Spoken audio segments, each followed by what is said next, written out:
Simplement que la parole te concerne, tu accompagnes la parole qui est en train de descendre et remonter à Dieu par une offrande qui vient du fond de ton cœur. Soyons donc comme ces églises vivantes. Alléluia. Soyons comme ces églises vivantes. Passons un cap. Lorsque on dit que Dieu vient effectivement pour changer ta destinée prophétique, tu as souffert durant des années, mais Dieu vient en cette fin d'année-là pour t'ouvrir les portes de l'emploi. Pour quelqu'un qui est à la recherche de l'emploi, dis-toi que cette parole-là n'est pas pour quelqu'un d'autre. Cette parole ne peut être que pour moi. Et c'est ça la différence entre deux personnes qui sont dans la même situation, mais un est béni et l'autre ne l'est pas. Parce que l'autre a su effectivement prendre la parole pour lui-même et a pas fait parler sa foi au travers de cette parole. Amen. La foi sans les actions, c'est une foi vaine, comme l'apôtre Paul l'a dit. Mais laisse-moi te dire encore ce matin, pendant des années, tes eaux ont été empoisonnées. Tes eaux ont été donc, comment on appelle, pas du tout saines. Sur ta terre, rien de bon ne poussait. Ta terre était stérile. Mais en cette fin d'année, Dieu vient assainir tes eaux. Dieu vient rendre ces eaux-là propres désormais à la consommation. Ta terre ne sera plus une terre donc stérile, mais ta terre va produire. Ce que tu étais jadis, ta terre va désormais donner des fruits en abondance. Laisse-moi te dire qu'en cette fin d'année, ton histoire va changer. Ton histoire va changer. Et ton histoire va changer tout simplement parce que ton attitude vis-à-vis de Dieu également va changer. Si tu crois véritablement que oui, pendant des années, tu as recherché quelque chose de tout ton cœur. Je parle à une femme, tu es toute belle, mais malheureusement, ton séjour bizarrement ne produit pas. Ta terre ne produit pas. Les hommes viennent vers toi, mais les hommes ne restent pas. Pourquoi les hommes ne restent pas? Parce que tout simplement, tes eaux sont impures. Tes eaux sont impures. Tu es un homme, tu travailles. Tu as un bon salaire, mais tu n'arrives pas à faire d'économie. Pourquoi? Pourquoi? Parce que tout simplement tes eaux ont été empoisonnées. Rien de bon en réalité ne peut sortir de ces eaux. Quand tu prends ces eaux pour arroser des plantes, les plantes meurent. Mais ton histoire change à partir de ce moment. Ton histoire change à partir de ce moment. Tu es une femme, ton mari a tout, toi-même tu as tout. Mais vous êtes dans l'incapacité totale de pouvoir concevoir. Pourquoi? Parce que tout simplement tes eaux ont été donc rendues malsaines. Tes eaux ont été rendues impropres. Et il faut donc que ton histoire puisse changer en cette fin d'année. Dieu n'a pas changé. Il est le même hier, il est le même aujourd'hui et il restera le même éternellement. Amen. Dieu a opéré ce miracle-là en assainissant des eaux qui étaient maudites depuis le temps de Josué. Et aujourd'hui encore, Dieu est capable de faire la même chose pour toi. Pour mieux comprendre, lisons dans le livre donc, des Rois 2, Rois 2.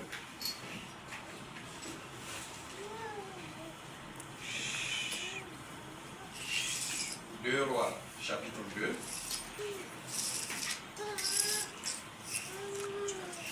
Du verset 19 au verset 22. Deux Rois, chapitre 2, du verset 19 au verset 22. Alors, dans cette lecture-là, nous voyons que Élisée, le prophète, est arrivé donc dans la ville de Jéricho. Dans la ville de Jéricho, nous voyons qu'il y a un bon climat. Il y a un bon climat, la ville est belle et tout autour, mais les habitants de cette ville-là ne sont pas satisfaits. Les habitants de cette ville-là ont un manque qui est là. Les habitants de cette ville-là, au fait, ne sont pas épanouis parce que tout simplement, il y a un problème bien précis. Alors, au 19, les gens de la ville, donc comprenez qu'il s'agit de la ville de Jéricho, les gens de la ville dirent à Élisée, voici, le séjour de la ville est bon, comme le voit mon Seigneur, mais les eaux sont mauvaises et le pays est stérile. En lisant comme ça, vous ne trouvez pas que c'est un peu contradictoire? Les habitants disent que le séjour de la ville, c'est un bon séjour. Mais malheureusement, les eaux donc, sont mauvaises et le pays est stérile. Donc le climat est bon, tu arrives vraiment, tu es à l'aise et tout, c'est une très belle ville. Mais rien ne peut être en réalité mené comme activité. un agriculteur ne peut rien faire parce que tout simplement, les eaux qui devraient servir à arroser ce territoire-là, ces eaux-là sont empoisonnées. Quand tu prends encore, on ne peut pas faire du jardinage, on ne peut rien faire de bon parce que tout simplement les eaux sont empoisonnées. Alors que nous disons communément, l'eau c'est la vie. Donc ça veut dire que la vie en réalité était devenue difficile dans cette contrée-là.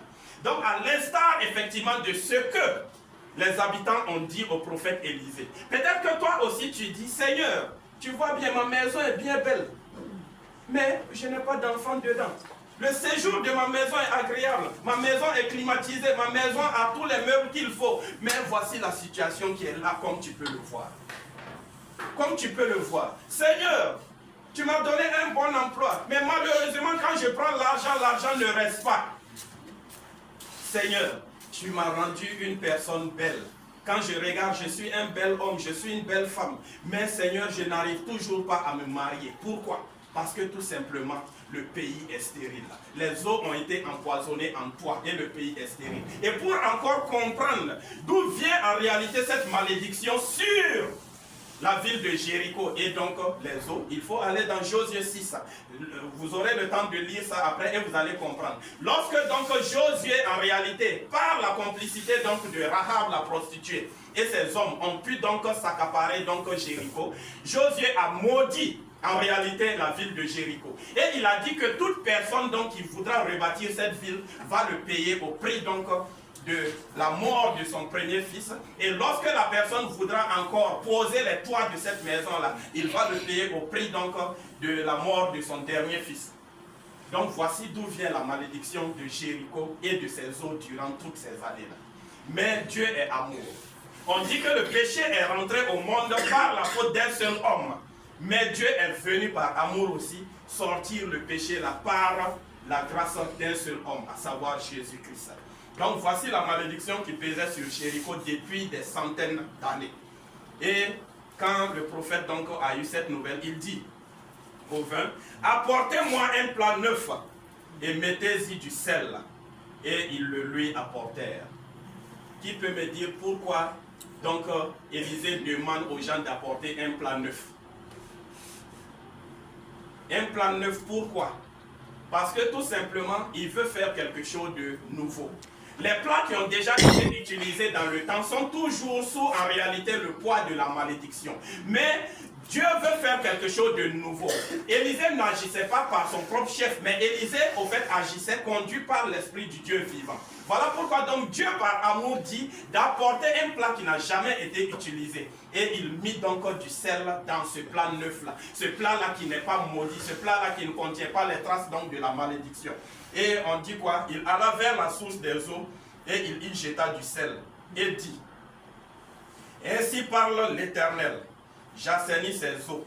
Il n'en proviendra plus ni mort, ni stérilité. Et les eaux furent assainies jusqu'à ce jour, selon la parole qu'Élisée avait prononcée. Est-ce que cette parole est pour toi également? Est-ce que tu penses véritablement que ce qui était donc mort dans ta vie, ce qui était stérile dans ta vie, à cette parole que tu viens d'écouter là, la chose revient à la vie. Tes eaux deviennent pures. Et la stérilité donc est bannie de ta vie à tout jamais dans ce moment-là. Tes finances ne seront plus stériles. Ta famille ne sera plus stérile. Je ne sais pas, tes affaires ne seront plus stériles. Ton emploi ne sera plus stérile. Mais quelque chose de nouveau se passe dans ta vie. Jésus est ce plan neuf-là qui est venu donc pour briser la malédiction qui pesait sur ta vie. Pendant des années, peut-être que c'est ton père même qui a dit, peut-être c'est ton arrière-grand-père qui a dit, peut-être c'est ton aïeul qui a dit, moi mon enfant ne va jamais travailler donc pour le blanc. Et cette malédiction te suit. Parce que tout simplement, travailler à la fonction publique, c'est travail de blanc. Travailler dans une société privée, c'est travail de blanc. Ce qu'eux connaissent comme travail de noir, c'est l'agriculture.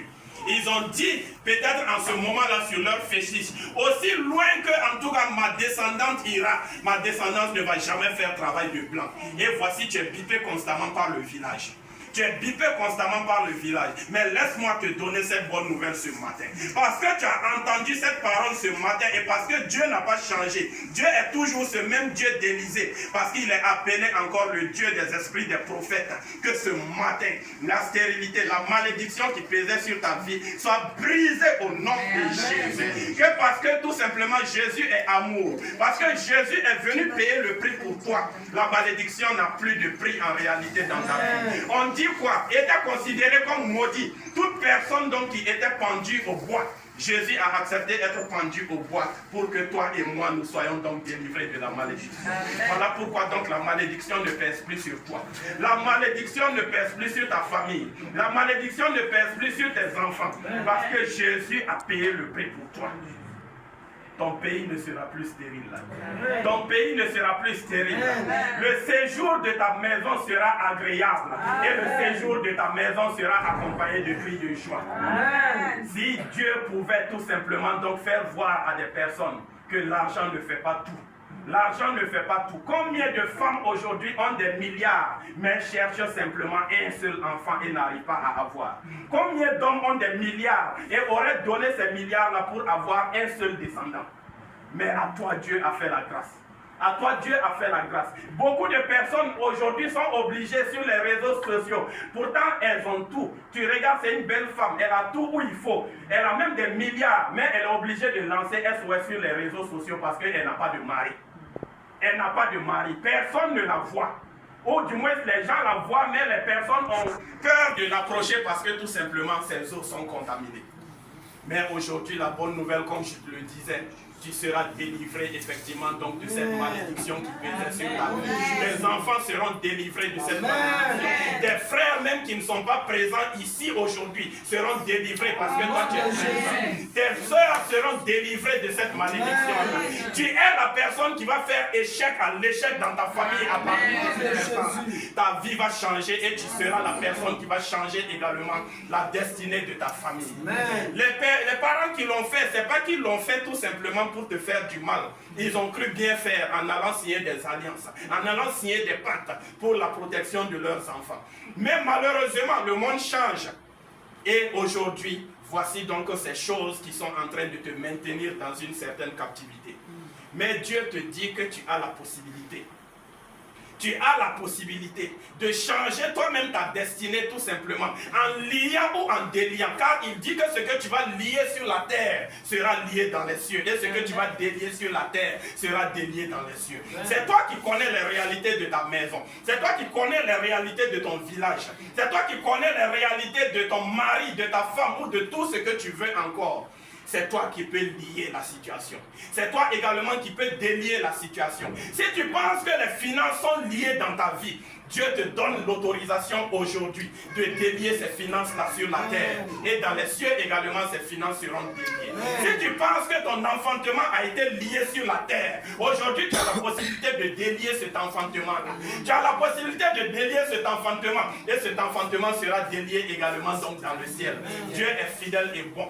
Dieu est fidèle et bon. La différence en réalité entre nous, êtres humains, et notre Seigneur Jésus-Christ, c'est que quand l'homme crie pour dire vengeance, pour dire condamnation, Jésus lui crie tout simplement pour dire amour, pour dire grâce, pour dire donc miséricorde. Voilà pourquoi il est écrit dans le livre des Hébreux, donc du chapitre 12 au verset 24, que la voix, comme on appelle le sang de Jésus, parle mieux que le sang d'Abel. Le sang d'Abel, c'était quoi? Un sang qui criait vengeance. C'était un sang qui criait justice. C'était un sang qui criait condamnation pour celui-là qui m'a tué. Mais voici que Jésus, au travers de son sang versé, ce sang-là parle mieux en disant pardon, en disant grâce, en disant miséricorde, en disant donc bénédiction pour toi. Voilà pourquoi donc il a dit, Père, pardonne-leur, car ils ne savent même pas ce qu'ils font. Ils ne savent pas ce qu'ils font. Si Jésus était comme nous, il allait dire, Père, châtie-les.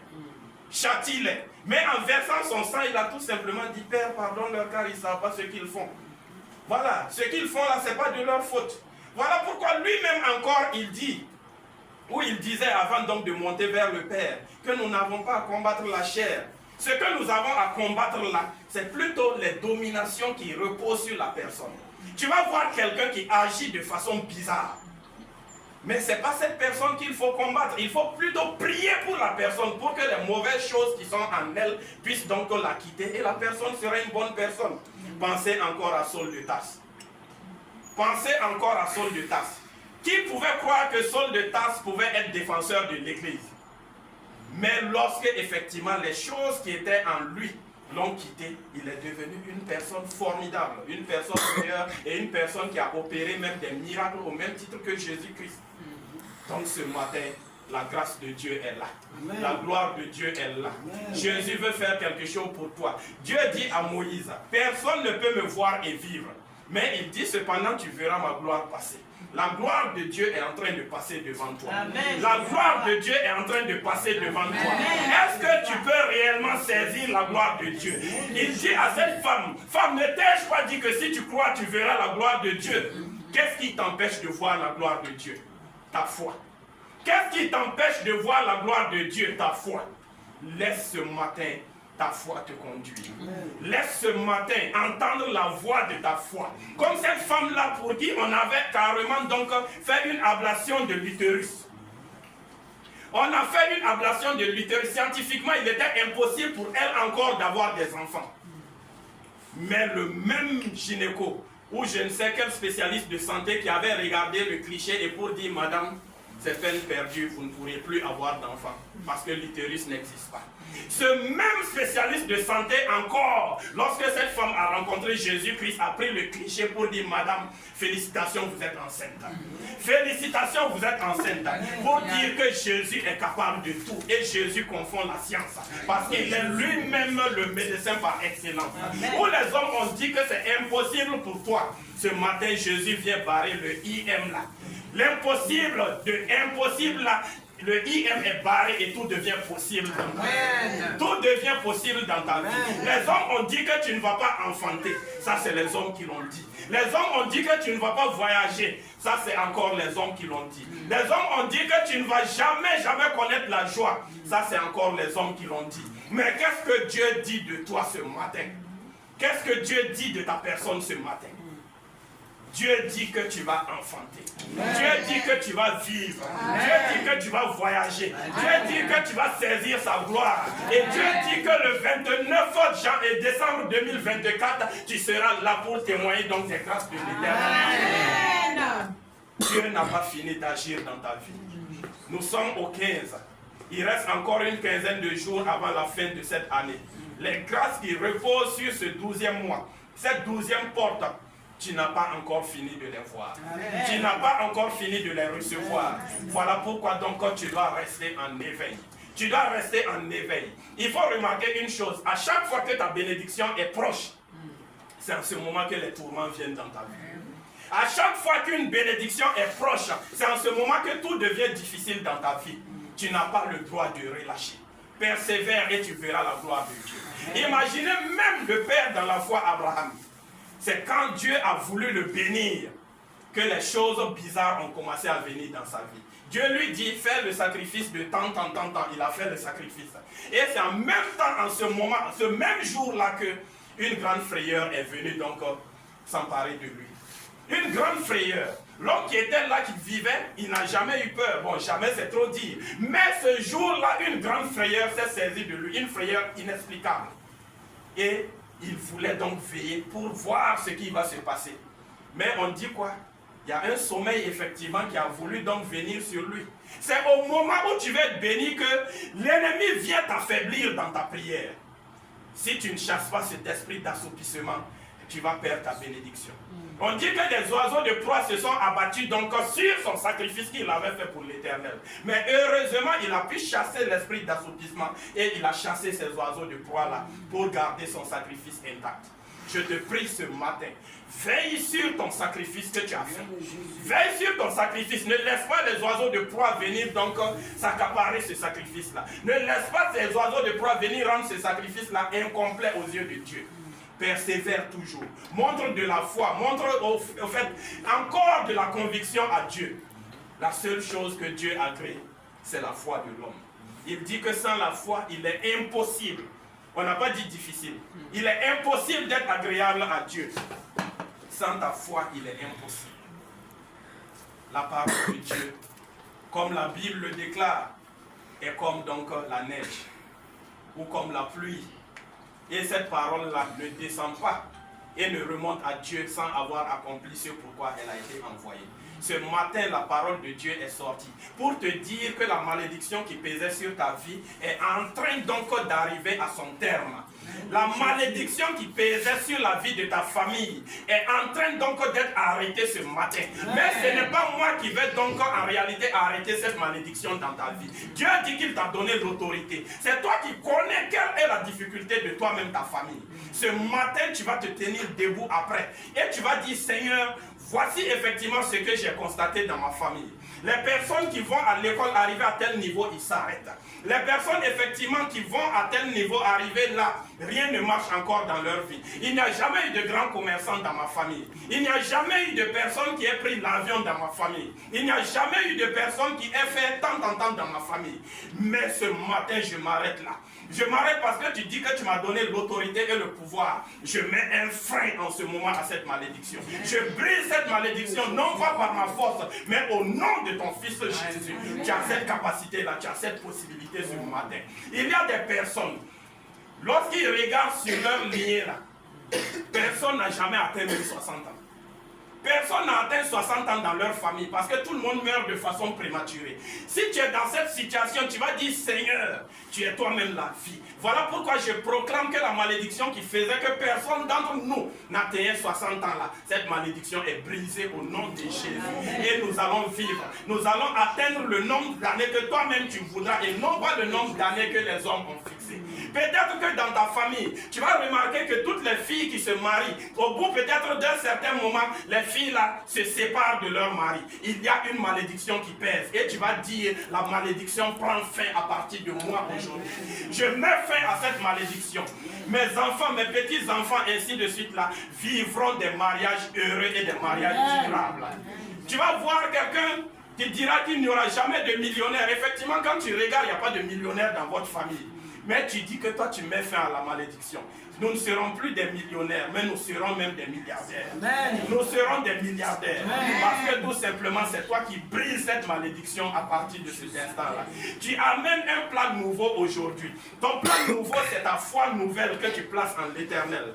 Ton plan nouveau, c'est l'espérance nouvelle que tu mets en l'Éternel. Tu diras à l'Éternel, voici le plan nouveau que j'ai apporté. Tout comme on a apporté un plan nouveau à Élisée. Et tu vas donc faire la prière pour dire, Seigneur, tout ce qui était négatif, à partir de cette foi nouvelle, à partir de cette proclamation nouvelle, que donc la chose qui rendait ma vie stérile, qui rendait la vie de ma famille stérile, que la chose donc soit anéantie et que les choses commencent à produire dans ma vie, commencent à produire dans la vie de ma famille au nom de Jésus.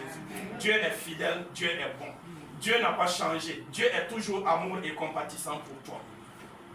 Dieu veut faire de nouvelles choses. Dieu veut qu'en 2025 nous soyons transformés. Dieu veut qu'en 2025 nous soyons changés.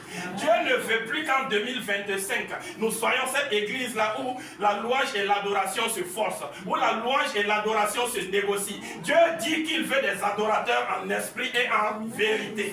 Et je veux qu'en 2025 tu sois un adorateur en esprit et en vérité. Que tes chansons ne soient plus des chansons forcées. Que tes adorations ne soient plus des adorations forcées. Mais quand tu viendras, que l'esprit du Seigneur t'envahisse, qu'une joie inexplicable t'envahisse et que tu puisses chanter véritablement la chanson qui dit je chanterai de tout cœur là, non pas par complaisance mais avec beaucoup de conviction et beaucoup de courage, parce que Dieu aura véritablement donc fait quelque chose de merveilleux pour toi. Peut-être que tu es en train de penser à une situation qui t'empêche d'avoir le sommeil paisible, mais cette situation aujourd'hui est sous tes pieds au nom de Jésus. Tu écrases cette situation.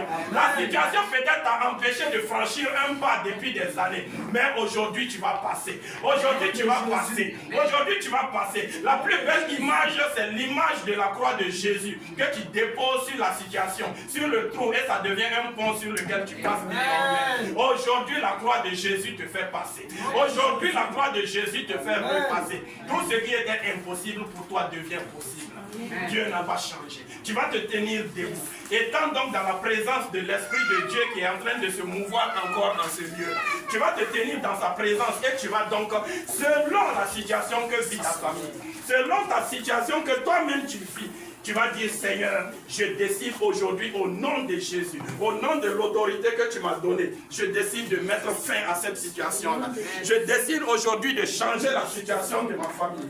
Je décide d'être le point final aujourd'hui de cette malédiction-là. Je décide d'être celui-là qui met fait échec à l'échec à partir de cet instant. Et que ma destinée prophétique, donc, prennent un nouveau sens à partir de cet instant au nom de Jésus. Donc chacun n'a qu'à rentrer en lui-même. Ne fais pas une prière où tu vas murmurer, s'il te plaît. Ne fais pas une prière timide, s'il te plaît. Prie de tout ton cœur. Ne parle pas sous ta voix.